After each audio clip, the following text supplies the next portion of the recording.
இன்னைக்கு எங்கள் வீட்டில் ஃப்ரெஞ்சு ஃப்ரைஸ் நாங்களே ரெடி பண்ணோம். நீளமான சைஸில் 2 உருளைக்கிழங்கு எடுத்து நல்லா தோல் சீவி ஒரே ஷேப்பில் இந்த மாதிரி ஷேப்பில் கட் பண்ணி எடுத்துட்டு ஐஸ் வாட்டரில் போட்டு 20 நிமிஷம் நல்லா ஐஸ் வாட்டரில் இருந்த பிறகு அதை எடுத்து நல்லா ஹாட் வாட்டரில் போட்டு 5 நிமிஷம் கழித்து எடுத்து நல்லா பொட்டேட்டோவை உடைச்சிட்டு முதல்ல லேசாக மிதமான சூட்டில் ஃபஸ்ட்டு ஒரு ரவுண்ட் போட்டு இந்த இதில் கருத்து எடுத்துக்கணும்.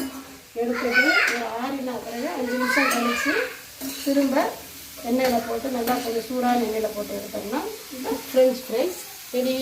முடித்த பிறகு பாருங்கள்.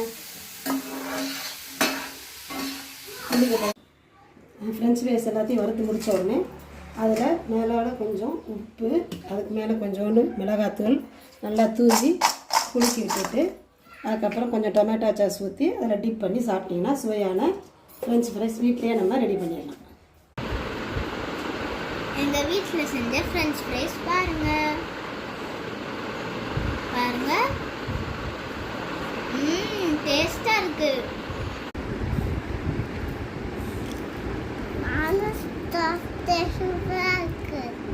இன்னைக்கு எங்கள் வீட்டில் ஃப்ரெஞ்சு ஃப்ரைஸ் நாங்களே ரெடி பண்ணோம்.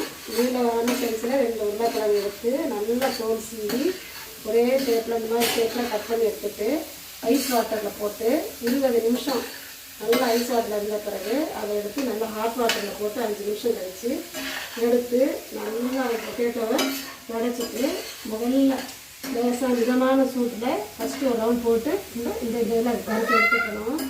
எடுத்துட்டு ஒரு ஆறின பிறகு 5 நிமிஷம் கழித்து திரும்ப எண்ணெயில் போட்டு நல்லா கொஞ்சம் சூடான எண்ணெயில் போட்டு எடுத்தோம்னா இந்த ஃப்ரெஞ்ச் ஃப்ரைஸ் ரெடி. முடித்த பிறகு பாருங்கள். ஃப்ரெஞ்ச் ஃப்ரைஸ் எல்லாத்தையும் வறுத்து முடித்த உடனே அதில் மேலோட கொஞ்சம் உப்பு, அதுக்கு மேலே கொஞ்சோண்டு மிளகாத்தூள் நல்லா தூவி குலுக்கி விட்டுட்டு அதுக்கப்புறம் கொஞ்சம் டொமேட்டோ சாஸ் ஊற்றி அதில் டிப் பண்ணி சாப்பிட்டிங்கன்னா சுவையான ஃப்ரெஞ்ச் ஃப்ரைஸ் வீட்லேயே நம்ம ரெடி பண்ணிடலாம். எங்கள் வீட்டில் செஞ்ச ஃப்ரெஞ்ச் ஃப்ரைஸ் பாருங்கள் பாருங்கள், டேஸ்ட்டாக இருக்குது.